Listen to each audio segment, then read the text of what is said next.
Welcome back, dear traders. High-tech stocks are rebounding after a sell-off. Oil prices are extending their rally. Investors are trying to evaluate the chance for recession, digesting the US manufacturing PMI. Wall Street retains optimism ahead of the JOLT's job openings data. The major stock indexes closed mixed on a Monday. The energy sector propelled growth on Wall Street. The high-tech sector put a lid on it. The Dow Jones closed 0.98% up yesterday, and the Nasdaq shed 0.27%.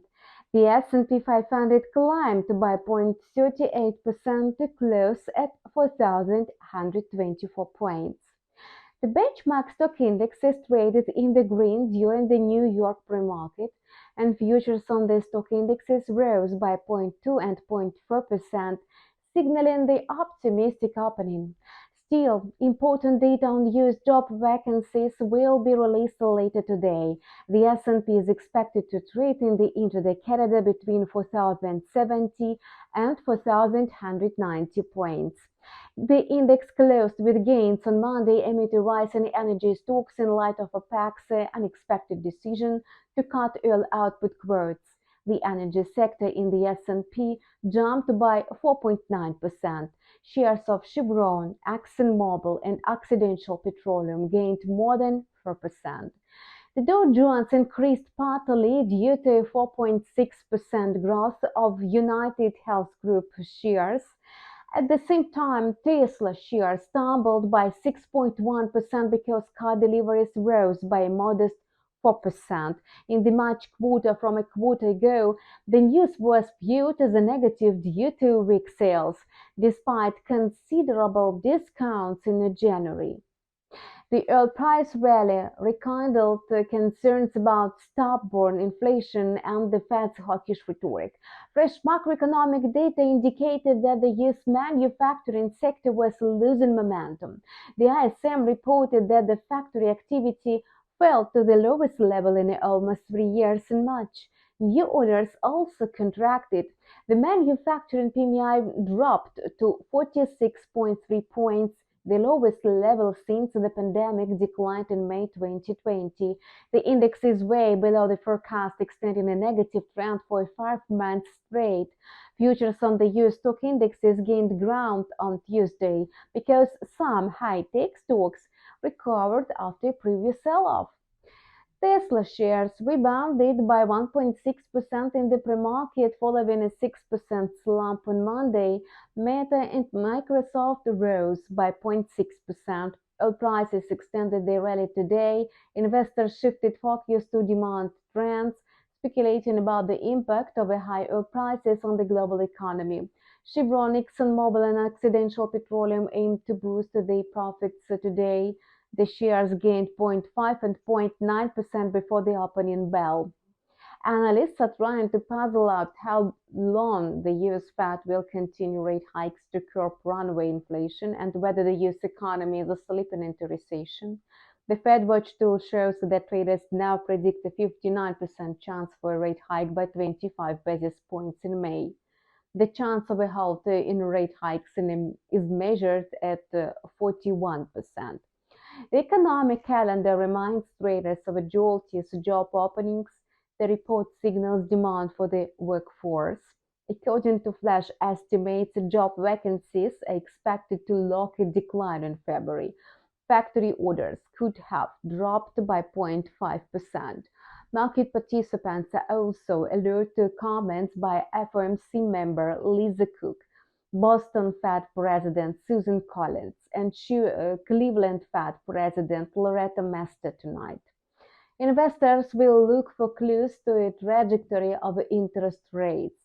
Shares of Virgin Orbit Holdings, the company led by Richard Branson, plummeted by 25% in the pre-market. The company filed for Chapter 11 bankruptcy on Tuesday because it could not ensure enough funds to run its business in the long term after Rocket's failure in January.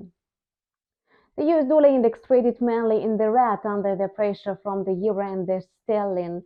However, the index regained its footing in the early New York session. The instrument stabilized at about 102.10 within an intraday corridor between 101.70 and 102.70. The greenback slipped intraday while the pound sterling hit the strongest level since June last year. Investors are absorbing surveys and mulling over whether high borrowing costs could put a lid on economic growth and enter a recession. The fresh ISM survey on business activity revealed that manufacturing activity worsened in May, March to lowest level in almost 3 years. All sub-indexes in the PMI were below 50 for the first time since 2009. Yields of the US Treasuries went down in the light of the US manufacturing PMI. Yields of the benchmark 10-year Treasuries inched up by 2 basis points to 3.45%. Besides, yields of the 2-year Treasuries, which are more sensitive to expectations of the Fed's moves, grew by 2 basis points to 4%. St. Louis Fed President James Bullard said in an interview with Bloomberg that OPEC's decision on oil output cuts could complicate the Fed's goal for bringing inflation down. Investors are anticipating for crucial report on Friday and the non-farm payrolls. Traders are still betting on more rate hikes by the ECB. Such prospects dampen the luster of the US dollar and make the euro more attractive. And today, the Reserve Bank of Australia retained its status quo on the interest rates. It's the first signal of the global trend for a pause in a monetary tightening. The Canadian dollar is enjoying a rapid rally.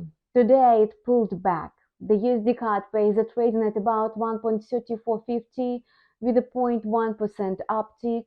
The currency pair is likely to trade in the intraday corridor between 1.3390 and 1.3490.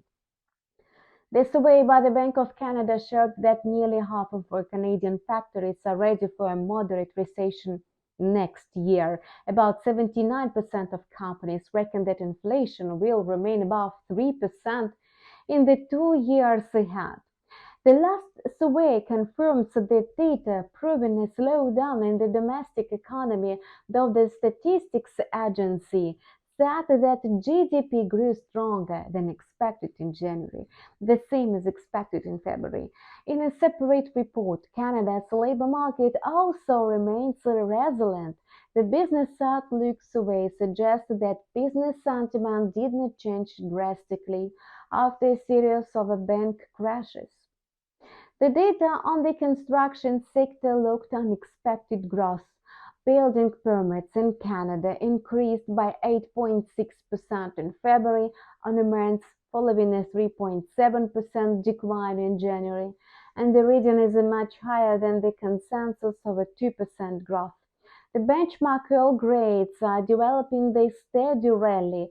Brent crude futures climbed by 0.8% to trade at $85.62 a barrel, and WTI futures appreciated by 1.12%.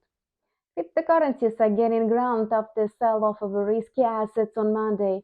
Bitcoin spiked by 2.55 intraday to trade at $28,250. Popular altcoins are also trading higher. Ethereum, which is anticipating a shift to a proof-of-stake mechanism, surged by more than 5%. Dogecoin has come under the spotlight and aroused optimism among crypto traders. The token appreciated after the classic Twitter bird logo, usually seen at the top of the desktop site, was replaced by a picture of Shiba Inu dog, the logo of the meme cryptocurrency. In response, Dogecoin soared by 35%, triggering a hype in the crypto market. It's not the first time when Elon Musk influences the token's price via social media. Meanwhile, Bitcoin is fluctuating between 27,600 and $28,900. crypto investors are also looking forward to the data on the US employment as they are searching for any signs of a weakness in the labor market, which could impact on the Fed's policy decision. And now traders are avoiding large bets until they find some clarity. Bitcoin is likely to trade flat within the above set borders. A breakout of any of the borders could push the price to Ethereum to either 26,600 or $30,000. So good luck in your trading. We wish you a profitable trade and waiting for you on our channel tomorrow. See you.